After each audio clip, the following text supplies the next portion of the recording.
Bonjour, bienvenue dans Exercice Maths Malin. Je m'appelle Eric et je suis le créateur du blog exercicemathsmalin.com. Au menu du jour, parallélépipède rectangle. Pourquoi? Eh bien parce qu'on a une utilisation infinie des parallélépipèdes rectangles. Et si vous déménagez, je peux vous assurer que vous allez en connaître un rayon sur les parallélépipèdes rectangles. Parce que ce sont aussi des cartons. En premier, nous verrons donc la définition d'un parallélépipède rectangle. En deuxième, parallélépipède rectangle particulier, le cube. Et en troisième, construction et patron. Premièrement, définition. Le parallélépipède rectangle, appelé aussi pavé droit, c'est plus court, est un solide, une figure géométrique à 3 dimensions, et plus précisément un polyèdre, c'est-à-dire une figure géométrique à 3 dimensions, fermée de toutes parts par des polygones. Il a 6 faces rectangulaires, pour ça qu'on l'appelle parallélépipède rectangle. Les faces opposées sont identiques et parallèles, parallélépipèdes. 8 sommets et 12 arêtes. Prenons par exemple ce parallélépipède rectangle. Vous avez un rectangle ici et un autre ici. Donc, 2 faces. Et ces 2 rectangles, on va les rejoindre avec 4 autres rectangles. Donc, 2 plus 4, 6 faces. 1, 2, 3, 4 pour les rejoindre. 5 et 6 pour rejoindre les 2 rectangles de base. Pour les sommets, eh ben, les sommets, ils correspondent aux 2 rectangles de base. Le premier, celui du haut, 1, 2, 3, 4, et on aura la même chose avec celui du bas, 5, 6, 7, 8. Les arêtes, les 12 arêtes, eh bien c'est exactement pareil. Ici, j'ai bien 4 côtés, donc qui vont s'appeler des arêtes puisque c'est un solide. Donc mon premier rectangle a bien 4 arêtes. Mon deuxième rectangle, celui du bas, qui est identique, a donc également 4 arêtes, ça nous fait 8. Et pour rejoindre ces 2 rectangles, je vous rappelle qu'on a mis 4 autres rectangles. Et s'il y a 4 autres rectangles, eh bien il y aura 4 autres arêtes. 1, 2, 3, 4. 8 plus 4, 12. Deuxièmement, parallélépipède rectangle particulier, le cube. Eh bien, le cube, c'est un pavé droit avec uniquement des faces carrées. Il a donc les mêmes caractéristiques que le pavé droit. Regardez. Il a bien 6 faces. 1, 2, 3, 4, 5, 6. Ces faces opposées sont bien identiques et parallèles. Il a bien 8 sommets.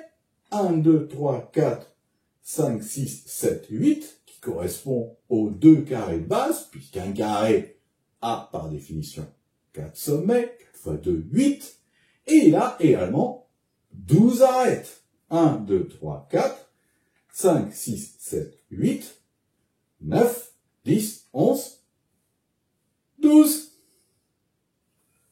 Troisièmement, construction et patron. Alors, comment construire un parallélépipède rectangle, une figure en 3 dimensions sur un plan, sur une feuille qui, elle, est en 2 dimensions? Eh bien, il va falloir visualiser la figure dans sa tête. Et ça, c'est vraiment le problème majeur, le problème le plus difficile en géométrie à n'importe quel niveau, c'est que dès que vous avez un problème de géométrie, il faut visualiser ce que ça va vous donner. C'est un entraînement, c'est pas évident. Mais heureusement, Eric, mon assistant, est là pour nous aider.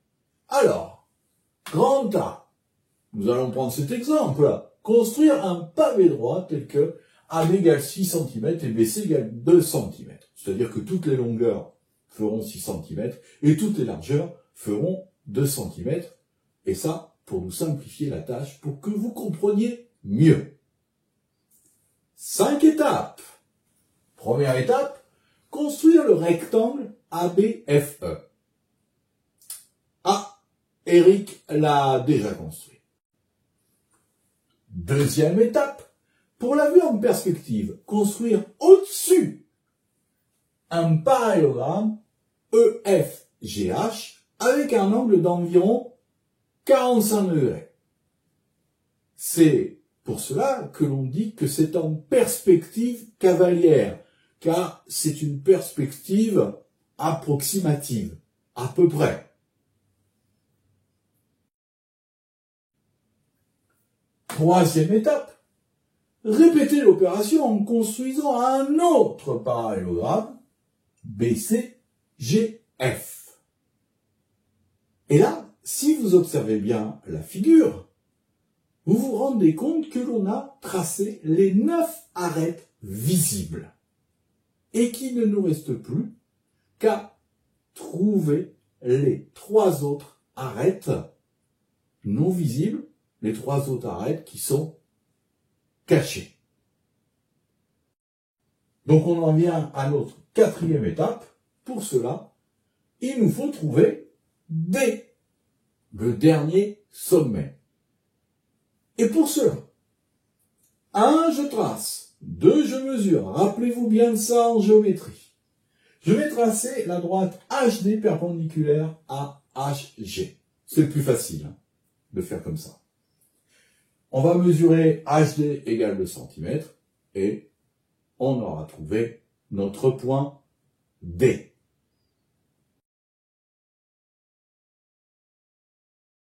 Il ne nous restera plus 5e étape qu'à relier en pointillé D à H et D à C. Grand B, patron d'un pavé droit. Eh bien, si on déplie un pavé droit comme un carton, on verra sa forme en 2 dimensions et on obtiendra alors son patron. Regardez. Les rectangles qui forment le corps principal du solide doivent toujours se trouver dans cet ordre. Et les 2 faces sur les côtés, ici 2 carrés, car je rappelle, un carré est un rectangle particulier. Donc les carrés en jaune peuvent être associés à n'importe quel rectangle du corps principal, et pas forcément l'un en face de l'autre. Ces 2 conditions réunies, vous pourrez à coup sûr reconnaître et construire un patron de parallélépipède rectangle, appelé, je rappelle, pavé droit.